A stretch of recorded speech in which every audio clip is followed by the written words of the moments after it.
मुख्यमंत्री केसीआर आज दोपहर 1:16 पर देश में पहली बार नवीनतम तकनीक का इस्तेमाल कर बनाए गए integrated police command and control centre (CCC) के साथ हैदराबाद पुलिस कमिश्नरेट कार्यालय का उद्घाटन करेंगे। इस उद्घाटन कार्यक्रम में गृह मंत्री महमूद अली समेत कई मंत्री, विधायक और पुलिस प्रमुख शामिल होंगे।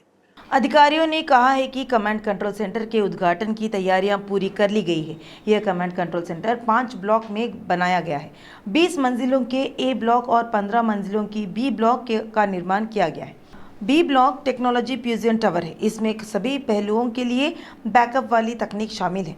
इनमें डायल 100, महिला सुरक्षा, साइबर और नारकोटिक्स अपराध और इंक्यूबेशन केंद्र शामिल है। टावर सी में 3 मंजिल है। इसमें एक सभागार है जिसमें 480 लोग बैठ सकते हैं।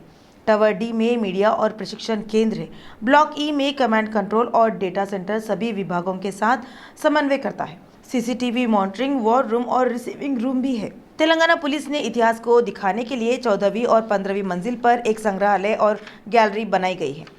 राज्यपाल तमिलसाई सुंदरराजन ने कहा है कि यूनिवर्सिटियों में छात्रों को अच्छा भोजन, गुणवत्तापूर्ण शिक्षा, आवास और रोजगार प्रदान करने की आवश्यकता है। राज्य के विभिन्न यूनिवर्सिटियों के छात्रों ने हैदराबाद राजभवन में राज्यपाल तमिलसाई सुंदरराजन से मुलाकात की। छात्रों ने राज्यपाल तमिलसाई को यूनिवर्सिटियों में समस्याओं के बारे में जानकारी दी। राज्यपाल ने आश्वासन दिया है कि छात्रों की समस्याओं पर ध्यान दिया जाएगा। छात्र ने राज्यपाल तमिलसाई को यूनिवर्सिटियों में मूलभूत सुविधाओं उपलब्ध कराने की मांग की है। Various universities and they are the future leaders, pillars of Telangana. So they are requesting the basic amenities, basic things: good education, good shelter, good food, good job opportunities, and good training for मंत्री हरीश राव ने कहा है कि कालेश्वरम तेलंगाना की lifeline है। उन्होंने कालेश्वरम परियोजना पर खुलेआम झूठ बोलने के लिए बीजेपी नेताओं पर निशाना साधा। केंद्रीय मंत्री गजेंद्र सिंह शेखावत ने संसद में वर्ष 2022 में जनवरी में घोषणा की थी कि कालेश्वरम के लिए सभी अनुमतियां मिली है। उन्होंने याद दिलाया गया है कि शेखावत ने यह भी कहा था कि कालेश्वरम परियोजना में कोई भ्रष्टाचार नहीं हुआ है। हरीश राव ने श्रम मंत्री मल्ला रेड्डी के साथ मेडचल में 50 बिस्तरे वाली MCH अस्पताल की आधारशिला रखी। हरीश राव ने इस मौके पर केंद्रीय मंत्री पर निशाना साधा। उन्होंने कहा है कि केंद्रीय मंत्री सरासर झूठ बोल रहे हैं। वे राजनीतिक फायदे के लिए सच छिपा रहे हैं। तेलंगाना कैबिनेट में आबकारी, खेलकूद, युवा सेवा और सांस्कृतिक मंत्री वी श्रीनिवास गौड़ खदर पहनना छोड़ टी-शर्ट और जीन्स पहनकर लोगों से मुलाकात की। मंत्री ने इनसे जुड़ी अपनी तस्वीरें सोशल मीडिया पर पोस्ट की है। टी-शर्ट और जीन्स पहनकर बाहर निकले मंत्री श्रीनिवास गौड़ सीधे इंग्लैंड के बर्मिंघम शहर पहुंचे, जहां राष्ट्रमंडल खेल हो रहा है। उन्होंने सोशल मीडिया पर अपनी तस्वीरें और वीडियो पोस्ट किए हैं, जहां उन्होंने राष्ट्रमंडल खेलों के अंतर्गत भारतीय टीम द्वारा खेला गया हॉकी मैच देखा। उन्होंने इस तथ्य को एक तरफ रख दिया कि वह मंत्री है। मंत्री ने साधारण खेल प्रशंसक के रूप में हॉकी मैच देखने का आनंद लिया। उन्होंने भारतीय झंडा लहराते हुए नारेबाजी की।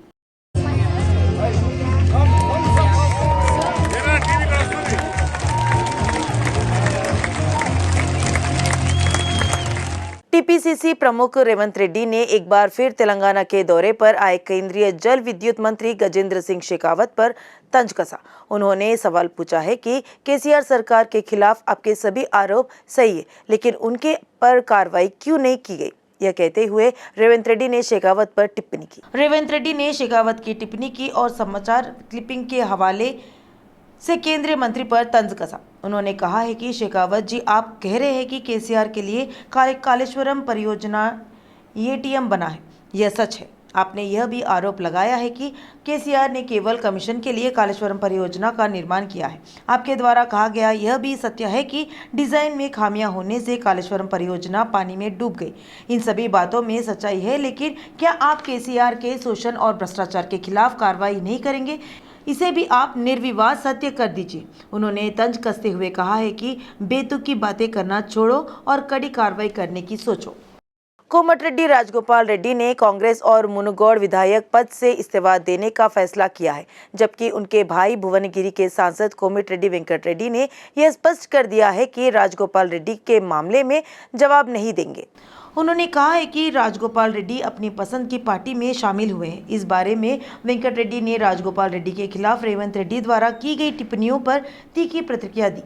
उन्होंने कहा है कि अगर कांग्रेस उन्हें टीपीसीसी का अवसर नहीं देती तो वे ब्रांडी की दुकानों में काम करते दिखाई देते थे। उन्होंने चेतावनी भरे शब्दों में कहा है कि इस तरह की टिप्पणियां करना छोड़ दे और माफ़ी मांगे। आपका परिवार ब्रांडी का कारोबार कर रहा है। वेंकट रेड्डी ने पूछा कि क्या आपने दल बदलते समय अपने विधायक पद का इस्तीफा दिया है? क्या आपको अपनी टिप्पणियों से खुद पर संदेह हो रहा है? कांग्रेस नेता मल्लू रवि ने कहा है कि राजगोपाल रेड्डी ने कांग्रेस से मुंह मोड़ लिया है। हालांकि उन्होंने पार्टी की पीठ में छुरा घोंपा है। कांग्रेस ने राजगोपाल को सांसद, एमएलसी और विधायक बनने का मौका दिया। कार्यकारी अध्यक्ष के रूप में रेवंत रेड्डी के कार्यों की सराहना करते हुए उन्होंने कहा है कि पार्टी हाईकमान ने उन्हें पीसीसी प्रमुख के रूप में मौका दिया है। यह कहना झूठ है कि राजगोपाल रेड्डी की बातों का कांग्रेसी जवाब दे रहे हैं, जबकि पार्टी में कोई भी खुश नहीं है। ऐसा कहना गलत है। बीजेपी विधायक ईटल राजेंद्र ने कहा है कि रेवंत रेड्डी ब्लैकमेल करते हुए राजनीति में सामने आए हैं। उन्होंने पूछा कि क्या रेवंत रेड्डी 4 पार्टियां नहीं बदल रहे हैं? अब रेवंत रेड्डी पार्टी का इस्तेमाल कर सीएम बनना चाहते हैं। उन्होंने नामपल्ली में एक कार्यक्रम के दौरान टीपीसीसी रेवंत रेड्डी की आलोचना की है। उन्होंने कहा है कि टीआरएस के कई विधायक उनके संपर्क में हैं। ईटला ने कहा कि रेवंत रेड्डी के शब्द बेहद घटिया है। वाईएसआर तेलंगाना पार्टी अध्यक्ष वाईएस शर्मिला ने कहा है कि कालेश्वरम परियोजना में गुणवत्ता रहित काम किया गया है। यह कहना हास्यास्पद है कि बादलों का फटना परियोजना के नुकसान का कारण है। शर्मिला ने परियोजना के नाम पर हो रहे फर्जीवाड़े की शिकायत जल वाटर वर्क्स अभियान से की है। इस मौके पर 80,000 किताबें पढ़ने का दावा करने वाले केसीआर से पूछा गया कि क्या उन्होंने यही किया है। शर्मिला ने आलोचना करते हुए कहा है कि इंजीनियरिंग की कितनी किताबें पढ़कर कालेश्वरम परियोजना का डिजाइन बनाया है। Normally in accidents we don't impose criminal charges unless his neglect is established. We can't impose criminal charges. So what action have you initiated against him? We have not yet established the full reason. Basically, that is the accident of. संक्रामक रोगों और मौसमी बीमारियों से सावधान रहने के लिए जीएचएमसी कर्मचारियों ने कुकटपल्ली के एलियन कॉलोनी में जागरूकता रैली निकाली। इस मौके पर छात्रों को बताया गया कि लार्वा कैसे पनपते हैं। उन्हें यह सुनिश्चित कर लेना चाहिए कि घर के आसपास कहीं भी पानी जमा ना हो। इस बात को हमेशा ध्यान में रखना चाहिए कि घर के आसपास हमेशा स्वच्छता बनी रहे। मौसम विज्ञान केंद्र ने चेतावनी दी है कि अगले 3 दिनों तक राज्य में मूसलाधार बारिश हो सकती है। इसे लेकर ऑरेंज अलर्ट जारी किया गया है। यह भी कहा गया है कि रंगारेड्डी, मेडचल, मलकाजगिरी और मेदक जिलों में कहीं कहीं भारी बारिश होगी। मौसम विभाग ने कहा है कि कई जगहों पर गरज और बिजली को धने के साथ तेज बारिश होने की संभावना है। आज राज्य भर में कई स्थानों पर हल्की से मध्यम बारिश होने का अनुमान है। वहीं रंगारेड्डी, मेडचल, मलकाजगिरी, महबूबाबाद, संगारेड्डी, मेदक और कामारेड्डी जिलों में कहीं कहीं भारी बारिश होगी।